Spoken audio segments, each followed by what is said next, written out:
La Mancomunitat Camp de Túria continua treballant al costat de les associacions de comerciants de la comarca per recolzar el sector. En la jornada d'avui, la directora general de Comerç, Ana Rosa Seguí, ha donat a conèixer les subvencions que estan a l'abast de les associacions i de les persones comerciants.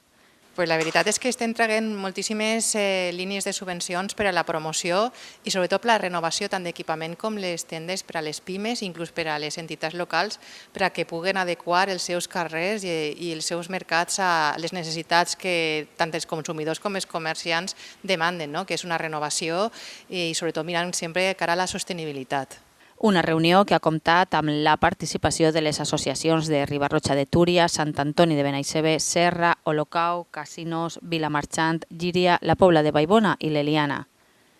A més, la jornada ha servit per a posar en comú les conclusions del producte icònic. Un treball que va desenvolupant-se des de fa mesos i que cerca trobar un nexe d'unió que atraga a més persones a la comarca i que redunde a millorar les vendes del comerç de proximitat.